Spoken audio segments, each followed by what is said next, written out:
नमस्कार साथीहरू, म उपमन्यु राधे आचार्य। हामी BBS first year, MBS third semester र एमबीएस फोर्थ सेमेस्टर जो अकाउन्टिङ ग्रुप पढिरहनु भएको छ, उहाँहरूको कोर्समा रहेको इन्कम स्टेटमेन्ट भन्ने च्याप्टरको बारेमा चर्चा गरिरहेका छौँ। हामीले योभन्दा अगाडिको भिडियोमा सिङ्गल स्टेप इन्कम स्टेटमेन्टको बारेमा हामीले जानेका छौँ भने दोस्रो भिडियोमा मल्टी स्टेप इन्कम स्टेटमेन्टको बारेमा सिम्पल दुईवटा प्रब्लमहरू सल्भ गरेका छौँ। त्यसको बारेमा हामीले जानकारी प्राप्त गरिसकेका छौँ। अब यो हाम्रो तेस्रो भिडियो। यसमा म के गर्न चाहन्छु भने तपाईँलाई ब्यालेन्स सिटको बारेमा एउटा सानो इन्ट्रोडक्सन दिन चाहन्छु र एउटा तपाईँहरूलाई क्वेसनमा आउने खालको, एक्जाममा कस्तो खालको क्वेसन आउँछ त भन्दाखेरि इन्कम स्टेटमेन्ट ब्यालेन्स सिटलाई जोडेर आउँछ। मैले अगाडिको भिडियोहरूमा तपाईँलाई बुझाउनको लागि साधारण सिम्पल क्वेसनहरू गरेको छु। एउटा भिडियोमा सिङ्गल स्टेपको बारेमा गरेको छु भने अर्को भिडियोमा मल्टी स्टेपको बारेमा गरेको छु। त्यहाँ ब्यालेन्स सिटको बारेमा चर्चा गरेको छुइनँ। त्यस्तो खालको क्वेसन आउन सक्छ, तर 5 मार्क्समा आउन सक्छ, किनभने तपाईँहरूलाई प्रायः लङ क्वेसन सोद्धाखेरि ब्यालेन्स सिटमा जोडेर सोध्ने हुन्छ। त्यो भएर यो तपाईँहरूलाई अहिले मैले भन्न खोजेको चाहिँ लङ क्वेसनको प्याटर्नमा हामी गइसकेका छौँ। हामीले 5 मार्क्समा आउने, 10 मार्क्समा आउन सक्ने सम्भावित क्वेसनहरूको बारेमा अगाडि चर्चा गरेका छौँ। म अब हजुरलाई धेरै कुरा नगरिकन पहिला ब्यालेन्स सिट कसरी बनाउनुपर्छ, हामीले अगाडि कस्तो ब्यालेन्स सिट पढ्दै आएका थियौँ तर अब कस्तो ब्यालेन्स सिट बन्नुपर्छ भन्ने कुरा म तपाईँहरूलाई यो भिडियोमा भन्न गइरहेका छु। हामीले योभन्दा अगाडि कस्तो खालको ब्यालेन्स सिट पढेको थियौँ भन्दा यतापट्टि लाइबिलिटिज हुन्थ्यो, अनि हामीले एमाउन्ट लेख्थ्यौँ यहाँ, अनि यहाँ एसेट्स हुन्थ्यो, अनि यहाँ अमाउन्ट लेख्थ्यौँ। हामीले अहिलेसम्म पढ्दै आइरहेको ब्यालेन्स सिटको स्वरूप यस्तो थियो। तर अब हामीले नयाँ स्वरूपको ब्यालेन्स सिटको बारेमा जानकारी प्राप्त गर्दैछौँ र अब हामीले नयाँ खालको यो जुन नयाँ स्वरूपको ब्यालेन्स सिट अहिले हामी चर्चा गर्न गइरहेका छौँ, त्यस्तै खालको ब्यालेन्स सिट, त्यस्तै खालको तरिकाले, यस्तै प्रकारले तपाईँहरूले त्यो ब्यालेन्स सिटको निर्माण गर्नुपर्ने हुन्छ।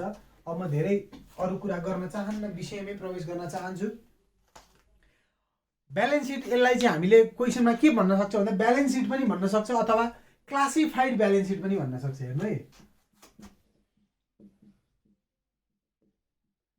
ब्यालेन्स सिट भने पनि यसैलाई बुझ्ने र यसलाई क्लासिफाइड ब्यालेन्स सिट भनेर सोध्न सक्छ।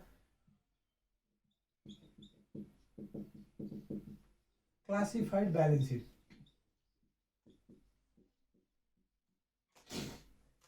विचार गर्नु होला तपाईँहरूले। ब्यालेन्स सिट मात्र भनेर पनि यही चिज सोध्न सक्छ र क्लासिफाइड ब्यालेन्स सिट भने पनि होइन कि यो नयाँ चिज पो आयो त, यो त हामीले पढेकै थिएन, सुनेकै थिएन भने तपाईँलाई लाग्न सक्छ। त्यस्तो केही पनि होइन। दुईवटा जे भने पनि हामीले अब पढ्ने भनेको यसलाई क्लासिफाइड ब्यालेन्स सिट हो। यो नयाँ खालको जुन ब्यालेन्स सिट हो र ब्यालेन्स सिटै मात्र भने पनि रिक्वायर्डमा तपाईँहरूले यही नै क्लासिफाइडै बनाउनु होला। क्लासिफाइड भन्यो भने पनि यही अहिले हामीले सिक्न गइरहेको ब्यालेन्स सिट नै हजुरहरूले एक्जाममा निर्माण गर्नु होला। अब हामीलाई के थाहा छ भने हामीले पढ्दै आइरहेको छौँ, 11, 12मा पनि पढ्यौँ होला, जसले अकाउन्ट पढ्नुभयो उहाँहरूले 2009, 10मा पनि पढ्नुभयो होला। हामीले ब्यालेन्स सिटमा दुईवटा साइड हुन्छ। के हुन्छ भन्दा एउटा एसेट साइड हुन्छ, अर्को लाइबिलिटिज साइड हुन्छ।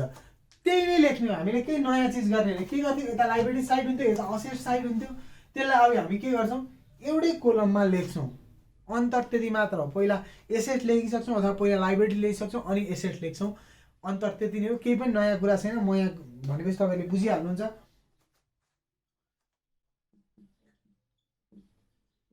ब्यालेन्स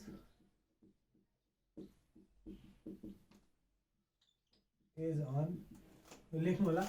अब हेरौँ, हामी बुझ्ने प्रयास गरौँ। अब पहिला हामी एसेट्सको बारेमा चर्चा गरौँ। यहाँ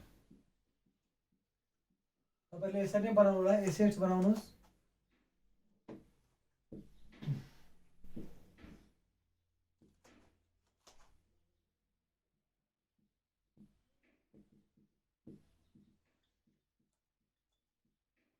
डिटेल्स लेख्नु होला, अब यहाँ अमाउन्टै लेखे पनि हुन्छ, केही छैन। हामी एसेट्सको बारेमा चर्चा गर्दैछौँ। हामीले अहिलेसम्म के गर्थ्यौँ भन्दा एसेट लेख्नु र एसेट साइडमा जे एसेट हुन्छ सबै लेख्नु। तर क्लासिफाइड ब्यालेन्स सिटमा के गर्ने भन्दा अन्तरै त्यही हो। तपाईँहरूले एसेट्सलाई क्लासिफाइड गर्नु पर्यो, अर्थात् वर्गीकरण गर्नु पर्यो। वर्गीकरण के को आधारमा गर्ने भन्दाखेरि एउटा करेन्ट एसेट्सको आधारमा गर्ने, अर्को इन्भेस्टमेन्टको आधारमा गर्ने, अर्को लङ टर्म एसेट जस्तै प्रपर्टिज, प्लान्ट, इक्विपमेन्ट यिनीहरूसँग गर्ने, र अर्को इन्टेन्जिबल एसेट्स यी आधारमा तपाईँहरूले एसेट्सलाई क्लासिफाई गर्न सक्नुहुन्छ। जस्तै अब के पर्सेन्ट त करेन्ट एसेट्समा त्यो हामीले सामान्य जानेकै चिज हुन्छ। त्यस्तै प्रपर्टी प्लान्ट एन्ड इक्विपमेन्टमा के पर्न सक्छन्, इन्टेन्जिबल एसेट्समा के पर्न सक्छन्, इन्भेस्टमेन्टमा के पर्न सक्छन्, केलाई राख्ने भन्ने हामीले के बुझ्नु पऱ्यो भने एसेट्सलाई हामीले 4 पोइन्टमा क्लासिफाई गर्छौँ। केमा एउटा हुन्छ करेन्ट एसेट्स, एसेट्सलाई हामीले क्लासिफाई गर्छौँ कतिवटा पोइन्टमा भन्दा 4 बुँदाहरूमा, 4 पोइन्टहरूमा, 4 टपिकहरूमा हामीले यसलाई क्लासिफाई गर्छौँ। अब करेन्ट एसेट्समा के पर्न सक्छन् त मैले यता बुझाउँदैछु, यहाँ तपाईँले हामीले प्रब्लम गरेर गरौँला। अब यहीँ लेख्दा लामो पनि हुन्छ, म तपाईँहरूलाई यहाँ साइडमा लेखेर बुझाउने प्रयास गर्नेछु करेन्ट एसेट्समा के पर्छन् भन्ने कुरा। अब हेर्नु होला करेन्ट एसेट्समा के पर्छन् त, के हुन् करेन्ट एसेट्स भन्दा चालु खर्चहरू जुन अपरेटिङ एसेट्सहरू हुन्छन् तिनीहरूलाई हामीले करेन्ट एसेट्स भनेर बुझ्छौँ हैन त। त्यसमा के हुनसक्छ करेन्ट एसेट्स भन्दाखेरि क्यास एउटा करेन्ट एसेट्समा पर्छ। त्यस्तै गरी हामीले सुनेका छौँ account receivable, bills receivable, notes receivable,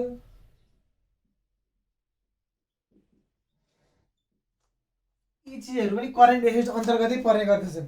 त्यस्तै गरी marketable securities,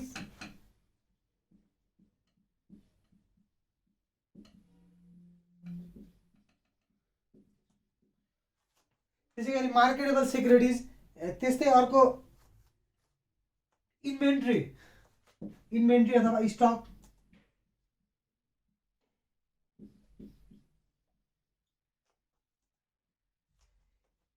cash account, bills receivable, notes receivable, marketable securities, inventory, stock. त्यस्तै गरी अर्को एउटा नयाँ वर्ड हामीले सप्लाइज, सुन्नु भएको छ कि छैन अगाडि, यो सप्लाइज, यदि सप्लाइज भन्यो भने अफिस सप्लाई जेसुकै सप्लाइज भन्यो, त्यो सप्लाइज भन्यो भने हामीले त्यसलाई के बुझ्नु पर्यो भन्दा क्वेसनमा यदि सप्लाइज आउँछ भने त्यो हामीले करेन्ट एसेट्स हो भन्ने बुझ्नु पर्दछ। अब यो account receivable, bills receivable, note receivable, यो नोट रिसिभेबल चाहिँ कस्तो भन्दा सर्ट टर्म नोट रिसिभेबललाई तपाईँहरूले करेन्ट एसेट्स बुझ्नु होला। यदि नोट रिसिभेबल चाहिँ लङ टर्म भन्यो भने त्यसले हामीले के बुझ्छौँ भन्दा लङ टर्म नोट रिसिभेबल भने चाहिँ त्यो इन्भेस्टमेन्ट अन्तर्गतको हेडिङमा हामीले बुझ्छौँ। त्यही भएर करेन्ट एसेट्स हामीले के गर्छौँ क्लासिफाई गर्छौँ एसेट्सलाई कतिवटा भागमा कतिवटा प्रकारले क्लासिफाई गर्छौँ भन्दा 4 प्रकारले गर्छौँ अहिले यहाँ। एउटा करेन्ट एसेट्सको आधारमा, अर्को इन्भेस्टमेन्टको आधारमा, अर्को प्रपर्टी प्लान्ट इक्विपमेन्टको आधारमा, अर्को इन्टेन्जिबल एसेट्सको आधारमा हामीले यी 4 बुदामा एसेट्सलाई क्लासिफाई गर्छौँ। त्यस्तै पहिलो क्लासिफाई गर्छौँ करेन्ट एसेट्स अन्तर्गत के पर्दछ भन्दा क्यास पर्छ एउटा, अर्को अकाउन्ट रिसिभेबल, बिल्स रिसिभेबल पर्छ, त्यस्तै नोट्स रिसिभेबल पर्छ, तर कस्तो भन्दा सर्ट टर्म नोट रिसिभेबल पर्छ। मार्केटेबल सेक्युरिटिज पनि करेन्ट एसेट्स हो, इन्भेन्ट्री अथवा स्टक पनि करेन्ट एसेट्स हो भने सप्लाइज पनि करेन्ट हो। यस्तै अरू केही आयो भने म प्रब्लम गर्ने क्रममा भन्दै जान्छु तपाईँहरूलाई, अहिले हजुरले यति बुझ्नु होला। त्यस्तै गरी इन्भेस्टमेन्ट अर्को टपिक आउँछ, हामीले के भनेको छ भने इन्भेस्टमेन्ट।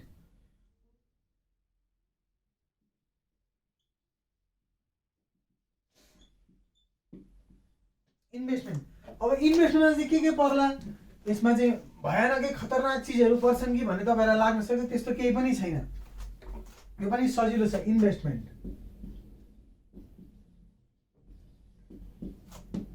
इन्भेस्टमेन्टमा के पर्छ त भन्दा जस्तै हामीले अरू कुनै कम्पनीको सेयरमा, डिभेन्चरमा लगानी गर्यौँ, बोन्डमा लगानी गर्यौँ भने त्यसलाई हामीले के बुझ्छौँ इन्भेस्टमेन्ट रहेछ, एसेट्स रहेछ। त्यो एसेट्स कुन टपिकमा जाने रहेछ भन्दा इन्भेस्टमेन्ट भन्ने टपिकमा जाने रहेछ भन्ने बुझ्छौँ। फेरि पनि म भनिदिन्छु, हामीले अरूको कम्पनीमा investment in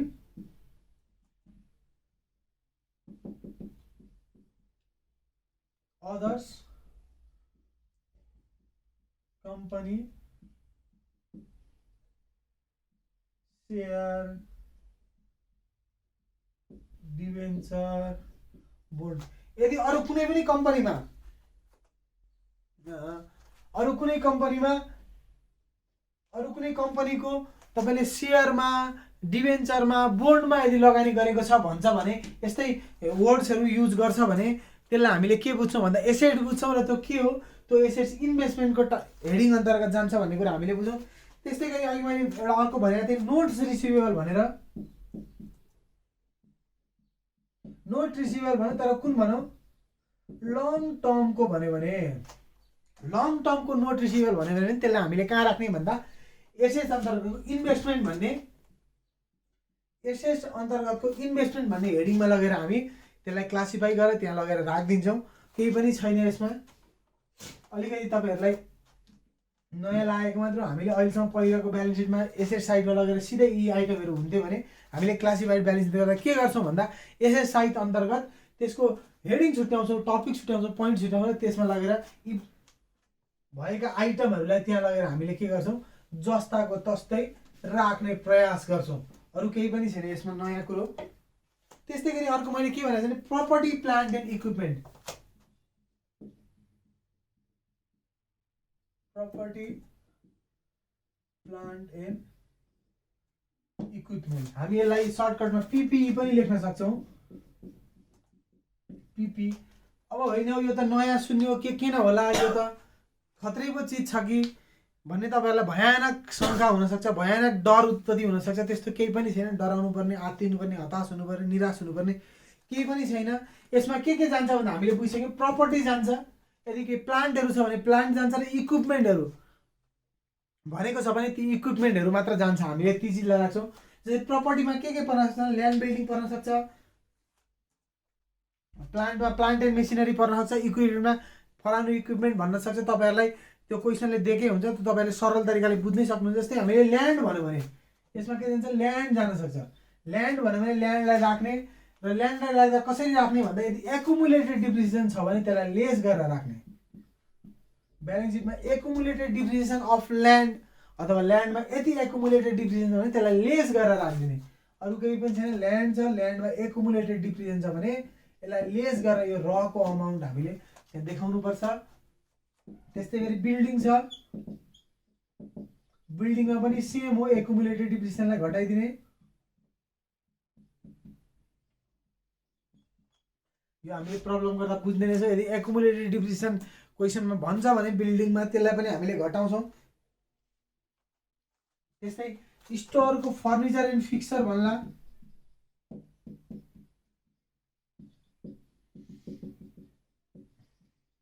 furniture and fixture भन्दा यसमा पनि यदि एकुमुलेटेड डिप्रिसिएसन छ भने यसलाई पनि घटाइदिने। त्यस्तै प्लान्ट एन्ड मेसिनरी भन्ला यसको पनि यस्तो केही छ भने घटाइदिने। इक्विपमेन्टहरू भन्ला यी भन्दा नयाँ चिज यसमा लगभग जाँदैन। यो हामीले अगाडि पढेको ब्यालेन्स सिटमा पनि थियो। हामीले के मात्र गरेको भने त्यो दिएको पोइन्टहरूलाई ल्याएर एउटा पर्टिकुलर पोइन्टमा ल्याएर यसलाई हामीले राखेको मात्र होस्, किनभने हेर्दा अलिकति राम्रो पनि देखिन्छ, छुट्याउनु पनि सजिलो हुन्छ। ए क्लासिफाई गरिरहेको छ, क्लासिफाई गर्यो भने के हुन्छ भन्दा हामीलाई सहज हुन्छ कुन अन्तर्गतको कुन हेडिङ अन्तर्गतको भन्ने हामीले सहज अनुमान गर्न सक्छौँ। हो यो प्रपर्टी प्लान्ट एन्ड इक्विपमेन्ट जान्छ, त्यसलाई हामीले के गर्छौँ भन्दा यी पोइन्टहरू प्रपर्टी प्लान्ट एन्ड इक्विपमेन्ट अन्तर्गत राख्छौँ। त्यो हामीले प्रब्लम गर्दा बुझि नै हाल्छौँ। अहिले हजुरहरूले यो कहाँ जाने रहेछ यो बुझ्नु होला आइटमहरू। त्यस्तै गरी चौथो नम्बरमा जान्छ इन्टेन्जिबल एसेट्स जान्छ भनेको छु मैले। इन्टेन्जिबल एसेट्स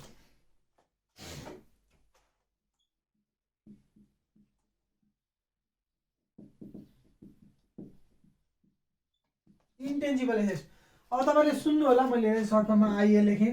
तपाईँले भन्नु होला होइन इन्टेन्जिबल एसेट्स कस्तो एसेट्स नयाँ पो सुन्यो भन्न सक्नु होला।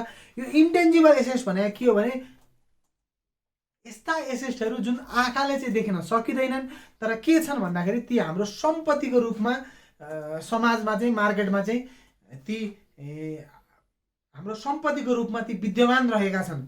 जस्तै के हुन सक्छन् त्यस्तो भन्दाखेरि तपाईँले फ्रेन्चाइज ल्याउनुहुन्छ। जस्तै हामीले हेर्छौँ फ्रेन्चाइज अहिले नेपालमा पनि आइरहेको छ। एउटा मैले सामान्य उदाहरण नेपाल आइडल। नेपाल आइडल के हो त एउटा फ्रेन्चाइज हो। त कुनै अलग देशले सुरु गरेको थियो, पछि नेपालले किनेर ल्यायो त्यसलाई। त्यो ल्याए बापत उसले पैसा तिरेर ल्याएको हुन्छ फ्रेन्चाइज भित्राउनलाई। जस्तै भोइस अफ नेपाल हो, सारेगामा लिटल चेम आएको छ। यिनीहरू के हुन् भन्दा फ्रेन्चाइज सोहरू हुन्। त्यो फ्रेन्चाइजको यिनीहरूले निश्चित रकम तिरेर निश्चित शुल्क तिरेर चाहिँ आफ्नो देशमा यिनीहरूले भित्राएका हुन्। त फ्रेन्चाइजमा छ त त्यो पैसा देखिँदैन नि त। त्यो अदृश्य चिज हो। के हो फ्रेन्चाइज भन्दा अदृश्य चिज हो। त्यो तर के हो भन्दा त्यसको लागि निश्चित रकम भुक्तानी गर्नुपर्छ। त्यो फ्रेन्चाइज पनि यदि हाम्रो चिज कसैले राम्रो लागेर अर्को देशले अथवा अर्को कसैले चलाउँछ भने त्यसलाई फ्रेन्चाइज भनिन्छ। त्यो फ्रेन्चाइज पनि के हो भन्दा हाम्रो यसै हो, देख्न चाहिँ देखिँदैन तर त्यसको ख्याति चाहिँ हुन्छ, हामी त्यसको लागि निश्चित भुक्तानी गर्नुपर्छ, त्यो पनि हाम्रो सम्पत्ति नै हो। त्यस्तै गरी गुडविल भनेको तपाईँको ख्याति, ओहो यो फ्याक्ट्री त कति राम्रो हो, यसको त राम्रो छ मार्केट। जस्तै वाइवाई चाउचाउ भन्ने बित्तिकै हामीले वाइवाई बुझ्छौँ, त्यो चाउचाउ नुडल्स भन्ने बित्तिकै वाइवाई बुझ्छौँ, त्यो के हो भन्दा गुडविल हो, ख्याति। अथवा रम्पम बुझ्छौँ, के छन् चाउचाउ होइन, त्यो के हो भन्दा कम्पनीको गुडविल हो। त्यो गुडविलको पनि देख्न चाहिँ देखिँदैन तर त्यो एसेटको रूपमा रहेको हुन्छ र त्यसको लागि निश्चित भुक्तानी गर्नुपर्ने हुन्छ। त्यस्तै गरी प्याटेन्ट छ, त्यस्तै गरी ट्रेडमार्कहरू हुन सक्छन्, अनि एमोटाइज एक्सपेन्सेसहरू हुन सक्छन्। यी सबै के हुन् भन्दाखेरि तपाईँलाई यी सबै हाम्रो इन्टेन्जिबल एसेट्स। अब हामी यहाँ पोइन्ट वाइज रूपमा लेखौँ।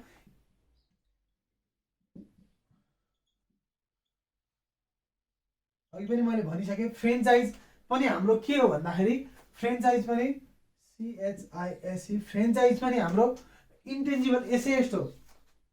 गुडविल भयो, प्याटेन्ट भयो, फ्रेन्चाइज, गुडविल, प्याटेन्ट, त्यस्तै गरी ट्रेडमार्क भयो।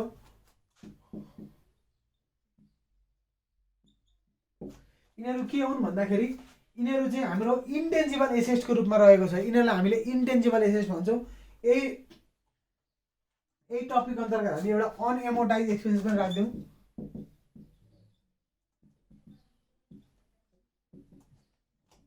यो अनएमोटाइज एक्सपेन्समा के जान्छ भन्दा जस्तै हामीले कहिलेकाहीँ इन्कम स्टेटमेन्ट गराउँदाखेरि नेट इन्कमै आउँदैन, नेट लस आउन सक्छ। त्यो नेट लस आयो भने हामीले यसमा ल्याएर यहाँ राखे हुन्छ, अनएमोटाइज एक्सपेन्समा राख्ने, र त्यसलाई के भने अनएमोटाइज एक्सपेन्सेस नेट लस भनेर ब्राकेटमा राखे हुन्छ तपाईँले, त्यो ल्याएर यहाँ इन्टेन्जिबल एसेट अन्तर्गत घटाइदिए हुन्छ। अथवा हामीले जस्तै स्टेटमेन्ट अफ रिटेन अर्निङ बनाउनु पऱ्यो भने त्यो नेट इन्कम अथवा नेट लसलाई त्यसमा लान्छ। तर त्यो क्वेसनले सोधेन र तपाईँलाई ब्यालेन्स सिट बना, एउटा इन्कम स्टेटमेन्ट बना अनि ब्यालेन्स सिट बना भन्यो भने त्यसलाई हामीले यो पोइन्ट अन्तर्गत राखौँला। अब त्यो भएन भने के गर्ने भन्दाखेरि हामी स्टेटमेन्ट अफ रिटेन अर्निङमा लगिहाल्छौँ, त्यो हामीले प्रब्लम गर्दा बुझि नै हाल्छौँ। त्यही भएर अनएमोटाइज एक्सपेन्सलाई ल्याएर यहाँ राखौँ हामीले। जम्मा एसएसआईमा जाने भनेको यति नै हो। 4वटा टपिक राखेँ मैले, यी 4वटा चिज जान्छन्। यिनै चिजहरूलाई मैले डिटेल्स किन लेखेको भने यो हामीले भित्र लेखेका चिजहरू यहाँ राखिन्थ्यो, के पऱ्यो भनेर यहाँ जोडिन्थ्यो। जस्तै एउटा यो के पर्ला यसमा, अनि यो जोडेर यहाँ राख्ने हो। त्यसरी यसमा पनि त्यसै गर्नु होला। मैले फर्मेट तपाईँहरूलाई बुझाएको र यो यसरी गर्दा सजिलो होला, तपाईँले बुझ्नु होला भनेर मैले यता के जान्छन् भनेर पोइन्टहरू यता राखेको छु। पक्कै पनि तपाईँहरूलाई बुझ्न सजिलो भएकै छ। अब टोटल एसेट्स के हुन सक्छन् भन्दाखेरि टोटल एसेट्स के हुन सक्छन् भन्दाखेरि यो ABCD सबैलाई ल्याएर जोडिदिने, जे आउँछ ती टोटल एसेट्सहरू हुन्। हामी यसलाई बन्द गरिदिउँ यसरी। अब यहाँ के हुन्छ भन्दा यहीँबाट लाइबिलिटिज लेख्छौँ हामी। यता एसेट लेखेर यता लाइबिलिटिज लेखेर यता एसेट्स होइन।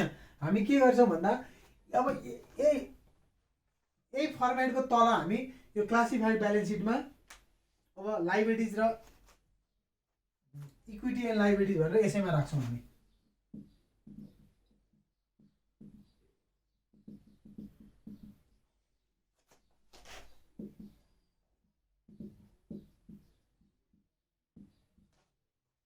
केही पनि छैन। अब हामीले अघि के गर्यौँ भन्दा एसेटलाई क्लासिफाई गर्यौँ 4वटा भागमा, 4वटा पोइन्टमा हामीले, 4वटा हेडिङमा हामीले चाहिँ एसेटलाई क्लासिफाई गर्यौँ भने अब हामी लाइबिलिटिजलाई पनि क्लासिफाई गर्छौँ। लाइबिलिटिजलाई कतिवटा भागमा क्लासिफाई गर्छौँ भन्दा लाइबिलिटिजलाई पनि 4वटा भागमा गरे पनि हुन्छ। म यहाँ 3वटा भागमा गरिदिन्छु। अब पुस्तक अनुसार विभिन्न टपिकमा गर्नु भएको छ, त्यो पाइन्छ, तर मैले हजुरलाई सहज होस् भनेर 3वटा पोइन्टमा गर्छु। यहाँ एमा राखौँ current liabilities and provision.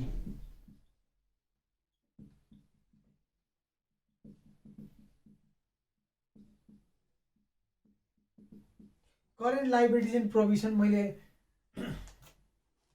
Heading number एमा राखेँ। अब के पर्छ त करेन्ट लाइबिलिटिज एन्ड एग्रिमेन्टमा, प्रोभिजनमा, करेन्ट लाइबिलिटिज एन्ड प्रोभिजनमा करेन्ट लाइबिलिटिज एन्ड प्रोभिजन मैले सर्ट फर्ममा लेखेँ, बुझ्नु होला। अब करेन्ट लाइबिलिटिज भनेका के हुन् भन्दाखेरि हामीलाई सिम्पल थाहा नै छ। अब account payable, notes payable, bills payable जुन सर्ट टर्मका हुन्छन् यिनीहरू करेन्ट लाइबिलिटिज अन्तर्गत पर्दछन्। आउटस्ट्यान्डिङ स्यालेरी भए, वेजेस भए, अनि वेजेस पेएबल भए, इन्कम ट्याक्स पेएबल भयो। त्यस्तै अब करेन्ट लाइबिलिटिज एन्ड प्रोभिजनको कुरा गरौँ। के पर्दछन् करेन्ट लाइबिलिटिज एन्ड प्रोभिजन भन्दाखेरि हामीले सहज अनुमान गरेर हामीले जानिरहेकै छौँ करेन्ट लाइबिलिटिज के छन् भन्दाखेरि अकाउन्ट पेएबल, बिल्स पेएबल हामीले जानेकै छ। Account payable, bills payable, notes payable. तर यो कुन भन्दा सर्ट टर्मको notes payable, account payable, bills payable यिनीहरू केमा जान्छन् भन्दा यिनीहरू करेन्ट लाइबिलिटिज अनु। त्यस्तै आउटस्ट्यान्डिङ स्यालेरी वेजेस भनौँ, आउटस्ट्यान्डिङ स्यालेरी डब्लुएचएस कहिलेकाहीँ आउटस्ट्यान्डिङ नभनिकन के भनिदिन सक्छ भने वेजेस एन्ड स्यालेरी पेएबल पनि भनिदिन सक्छ। कहिलेकाहीँ आउटस्ट्यान्डिङ वेजेस एन्ड स्यालेरी भनिदिन सक्छ, कहिलेकाहीँ आउटस्ट्यान्डिङ नभनिदिएर के भन्न सक्छ भन्दा वेजेस एन्ड स्यालेरी पेएबल भनिदिन सक्छ, वेजेस पेएबल भनिदिन सक्छ, स्यालेरी पेएबल भनिदिन सक्छ। त्यो भएर यो कुरामा तपाईँहरू नझुक्किनु होला। आउटस्ट्यान्डिङ पनि भन्न सक्छ, पेएबल पनि भन्न सक्छ। त्यस्तै गरी जे पेएबल आउँछ, जस्तै इन्कम ट्याक्स पेएबल आउला,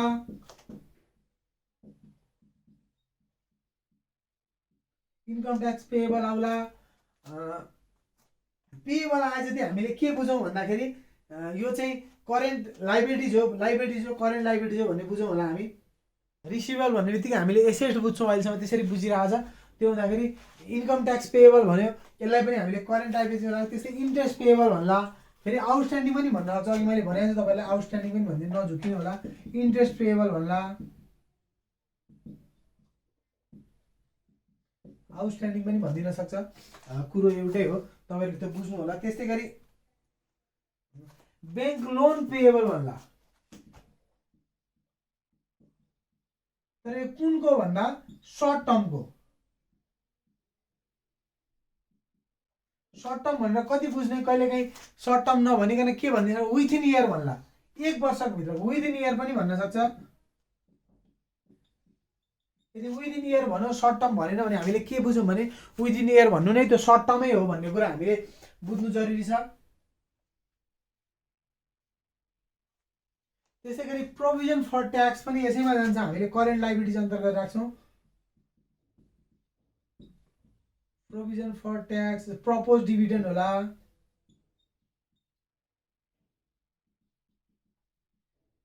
यिनीहरूलाई हामीले करेन्ट लाइबिलिटिज एन्ड प्रोभिजन भन्ने हेडिङ अन्तर्गत राख्छौँ। यदि कोहीले प्रब्लम सल्भ गर्ने क्रममा यदि कुनै नयाँ टपिक आएछन्, पोइन्ट आएछन् भने मैले यसमा हजुरलाई यो चाहिँ करेन्ट लाइबिलिटी जान्छ भन्ने नै छु। अहिलेलाई यति नै बुझिराखौँ। अब यही चिज जाने हो। यहाँ हामीले current asset life provision, current liabilities and provision लेख्छौँ र यो अन्तर्गत यहाँ के परे भनेर एकाउन्ट पेएबल यसरी लेख्छौँ। यो हामीले प्रब्लम गर्दाखेरि बुझ्ने नै छौँ। तपाईँलाई मैले फर्मेट सजिलो होस् भनेर फेरि लामो देख्दाखेरि तपाईँलाई बाफरे बाफ के नभयो, यो त कति लामो रहेछ भन्ने लाग्न सक्छ भनेर मैले यसरी बुझाइरहेको छु तपाईँहरूलाई सजिलो होस् भनेर। किनभने यसरी गर्दाखेरि तपाईँलाई के चढ्छ एसेट्समा, क्लासिफाइड ब्यालेन्स सिटमा कसरी गर्ने भन्दाखेरि तपाईँलाई सजिलो भयो नि त। करेन्ट एसेट चढ्ने रहेछ, इन्भेस्टमेन्ट जाने रहेछ, प्रपर्टी प्लान्ट इक्विपमेन्ट जाने रहेछ, अनि इन्टेन्जिबल एसेट जाने रहेछ, यति नै जाने रहेछ। अब करेन्ट एसेटभित्र के जाने रहेछ भन्ने कुरा मैले त्यहाँ लेखिदिएकै छु अगाडि। त्यस्तै गरी लाइबिलिटिजमा पनि के जाने रहेछ भन्दाखेरि करेन्ट लाइबिलिटिज एन्ड प्रोभिजन जाने रहेछ भन्ने कुरा। अब जस्तै लङ टर्म डेट जान्छ। अब अर्को बीमा के भन्दा लङ टर्म डेट,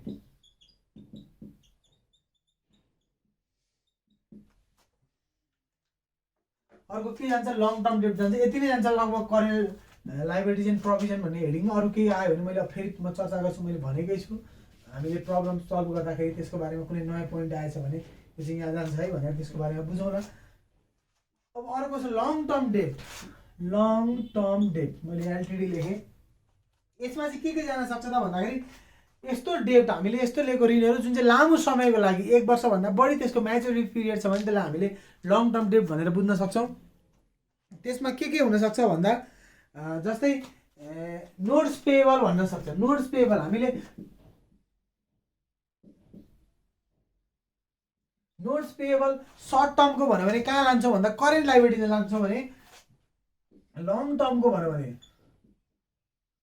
लङ टर्मको भन्यो भने त कहिले काहीँ लङ टर्म दिएर 1 वर्षभन्दा बढी त्यसको म्याच्युरिटी पिरियड छ भन्यो भने त्यसलाई हामी कहाँ राख्छौँ लङ टर्म डेट अन्तर्गतको टपिकमा राख्छौँ, हेडिङमा राख्छौँ। त्यस्तै गरी बोन्ड्स पेएबल भन्ला,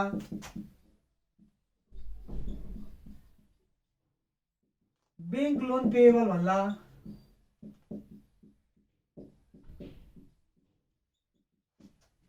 यो बैंक लोन पेएबल पनि कुन भन्दा लङ टर्मको बैंक लोन पेएबल हामीले यसमा ल्याएर राख्छौँ। बैंक लोन पेएबल लङ टर्मको भन्यो भने पनि हामीले लङ टर्म डेट भन्ने टपिकमा राख्छौँ। अरू कुनै नयाँ चिज आयो भने मैले फेरि प्रब्लम गर्ने क्रममा तपाईँहरूलाई भनिदिन्छु, अहिले यति बुझिराखौँ। त्यस्तै गरी अर्को एउटा हेडिङ छ हामीले अन्तिम हेडिङ कन्ट्रिब्युटेड क्यापिटल वा share holders equity.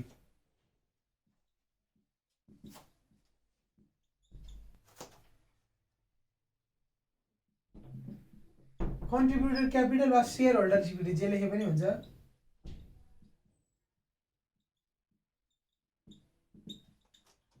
Contributed capital वा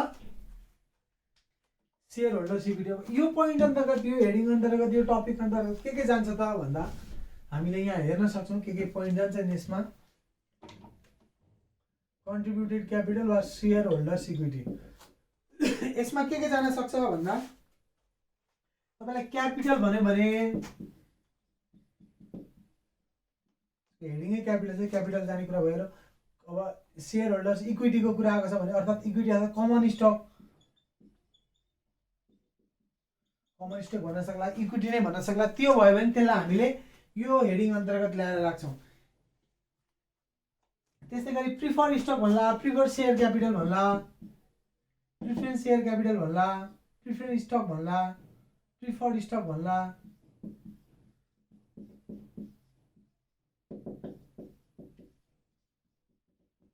प्रिफरेन्स स्टक अथवा प्रिफर्ड सेयर क्यापिटल। यो पनि यही सेयर होल्डर्स इक्विटी अथवा कन्ट्रिब्युटेड क्यापिटल अन्तर्गतको हेडिङमा जान्छ। तपाईँलाई कहिले के भन्ला सेयर प्रिमियम भन्ला, सेयर प्रिमियम भन्ला, एडिसनल पेड इन क्यापिटल भन्ला,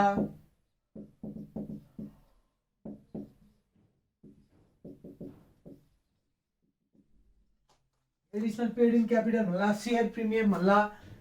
त्यस्तै गरी हामीले क्लोजिङ ब्यालेन्स अफ रिटेन अर्निङलाई हामीले स्टेटमेन्ट अफ रिटेन अर्निङमा अन्तिममा हामीले के गर्छौँ भन्दा closing balance of retain earning निकाले हुन्छौँ।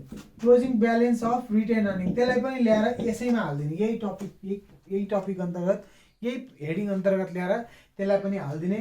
अब केही पनि छैन, हामीले यति गरिसकेपछि के निक्लिन्छ भन्दा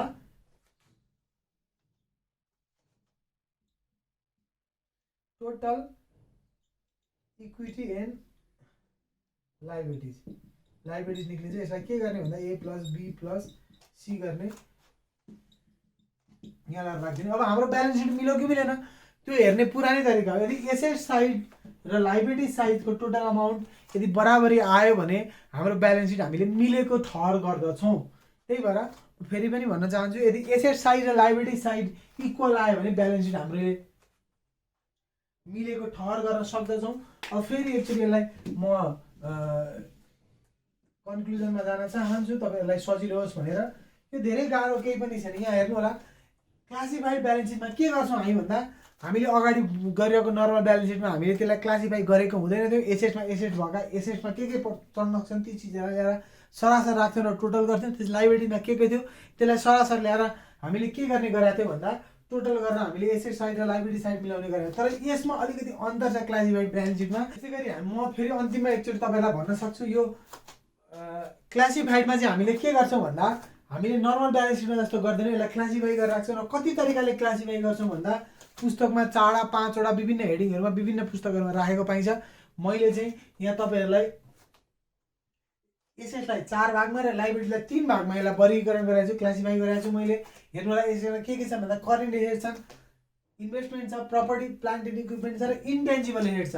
मैले 4 भागमा गरेको छु। तपाईँले ब्यालेन्स सिटमा बुझ्नु होला। एसेट साइड भनेपछि के बुझ्नु होला भने करेन्ट एसेट बुझ्नु होला, इन्भेस्टमेन्ट बुझ्नु होला, पिपी जान्छ, प्रपर्टी प्लान्ट एन्ड इक्विपमेन्ट जान्छ बुझ्नु होला, र इन्टेन्जिबल एसेट बुझ्नु होला। 4 चिज बुझ्यो भएर जस्तै इक्विटी एन्ड लाइबिलिटिज भनेपछि के बुझ्नु होला भन्दाखेरि करेन्ट लाइबिलिटिज एन्ड प्रोभिजन बुझ्नु होला, लङ टर्म डेट बुझ्नु होला, अर्को कन्ट्रिब्युटेड क्यापिटल वा सेयर होल्डर्स इक्विटी बुझ्नु होला। यति जम्मा 7 चिज बुझ्नु होला तपाईँहरूले। ब्यालेन्स सिटमा 7 चिज बुझ्दाखेरि ब्यालेन्स सिट तपाईँले बुझ्नुभयो र यी 7 चिजभित्र के जान्छन् भन्ने कुरा सुरुमा तपाईँहरूलाई मैले अघि पनि अगाडि बुझाइसकेको छु। के जान सक्छन् भनेर मैले सम्भावित केही पोइन्टहरू त्यहाँ राखेको छु। त्योभन्दा अलिकति बढी पनि जान सक्छन्। त्यो आयो भने पछि मैले चर्चा गर्छु पनि भनेको छु। र तपाईँलाई केही पनि छैन, गाह्रो छैन। हेर्दा ब्यालेन्स सिट तपाईँलाई लामो देख्दा बाफ्रे कत्रो गाह्रो रहेछ त, के हो लाग्न सक्छ फर्मेट देख्दा, तर यसरी पढ्नु भने तपाईँलाई सजिलो हुन्छ। त्यही भएर फेरि पनि म एक्चुअली भन्न चाहन्छु एसेट साइडमा 4वटा चिज जान्छन् र लाइबिलिटी साइडमा 3टा चिज जान्छन्। यदि 7वटा चिज बुझ्यो भने क्लासिफाइड ब्यालेन्स सिट जुन हामीलाई मल्टी स्टेप इन्कम स्टेटमेन्ट गर्दाखेरि काम लाग्छ त्यो हामीले मजाले बुझ्न सक्छौँ। र कसरी गर्ने भन्ने कुरा म हजुरलाई प्रब्लम मार्फत बुझाउने प्रयास गर्नेछु।